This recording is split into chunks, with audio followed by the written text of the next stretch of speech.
সামনে যে প্রবলেমগুলো আসবে এটা হলো যে ইউরোপিয়ান ইউনিয়ন আমাদের অলমোস্ট 50% এক্সপোর্ট কিন্তু ইউরোপিয়ান ইউনিয়নে যাচ্ছে এখন।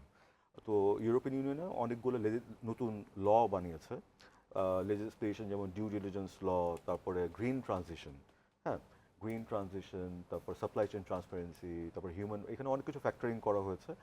এই আমাদের জন্য সামনের দিনগুলোতে স্পেশালি একটা এলডিসি গ্র্যাজুয়েশন, আমাদের যে প্রেফারেন্স যেটা জিএসপি, এখান থেকে যখন এক্সপোর্ট হতো, যিনি আমদানি করতো উনি ওই ট্যাক্স পে করতে লাগতো না। তো ওইগুলো আস্তে আস্তে উঠে যাবে আমরা যখন গ্র্যাজুয়েশন করব। তো করার পরে যেটা হবে, এখানে ডাবল স্টেজ ট্রান্সফরমেশন করতে লাগবে। Only then we will be eligible for EU GSP প্লাসের জন্য। কিন্তু ওখানেও কিন্তু আবার আশঙ্কা আছে যে, কারণ RMG is not included in that list till now. ওটা নেগোশিয়েট করতে লাগবে, করে আমরা আশা করব সরকার ওখানে অনেকগুলো উদ্যোগ নেবে, পদক্ষেপ নেবে যাতে এটা ইনক্লুডেড থাকে। অ্যাট দ্য সেম টাইম আমরা ক্যানাডিয়ান মার্কেটে ওই জিপিটি প্লাস যেটা নতুন যে অপশন আছে ওখানে অন্তর্ভুক্ত হওয়ার জন্য আমরা ট্রাই করছি।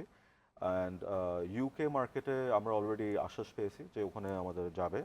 অস্ট্রেলিয়ান মার্কেটে duty free access has been formalised মোরালেস, জাপানের সাথে নেগোসিয়েশন চলছে। তো সব কিছু নিয়ে সামনে অনেকগুলো চ্যালেঞ্জ আছে, কিন্তু আমরা চ্যালেঞ্জের পাশাপাশি সম্ভাবনার জায়গাটা কেমন দেখছেন? সম্ভাবনা, হ্যাঁ, আমরা আশাবাদী। কারণ দেখেন এখানে এই ইন্ডাস্ট্রি কিন্তু মানে ধাপে ধাপে আমরা এই জায়গায় এসেছি অনেকগুলো চ্যালেঞ্জ অতিক্রম করে। এনার্জির আগে প্রবলেম ছিল, এনার্জির থেকেও কিন্তু আমরা বের হয়ে এসে এখন, হ্যাঁ, there are challenges, but challenges is everywhere. For example টার্কিতে আপনার ইনফ্লেশন ইজ 42%, ব্যাংকের ইন্টারেস্ট রেট ইজ 55%।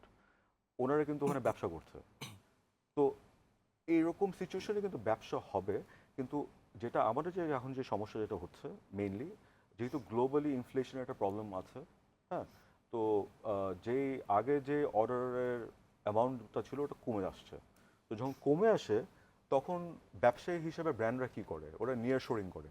ওদের ধরেন ইউরোপের কাছে কোন দেশগুলোতে কাপড় বানাচ্ছে, হ্যাঁ, পোশাক বানাচ্ছে, টার্কি, রোমানিয়া, পর্তুগাল।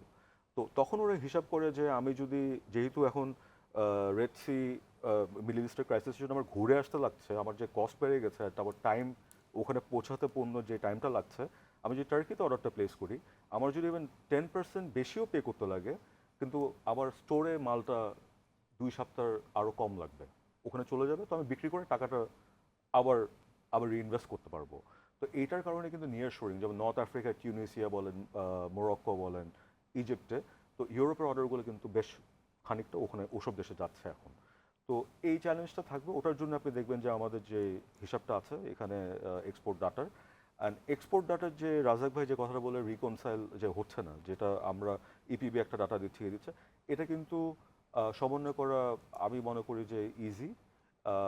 ওটা যদি আমাদের ধরেন আমেরিকায় যে ডেস্টিনেশন এক্সপোর্ট করলাম, ইউএস কাস্টমসের যে ডাটাটা আছে ওটা যদি আমরা নিই, ওখানে যে এমবেসি আছে, কমার্শিয়াল কাউন্সিল, উনি যদি ওখানকার ডাটাটা নেয়, এখানে যেটা ডিক্লেয়ার্ড হয়েছে যে যাচ্ছে, হ্যাঁ, যদি দুটো সমন্বয় থাকে তার মানে এভরিথিং ইজ ফাইন।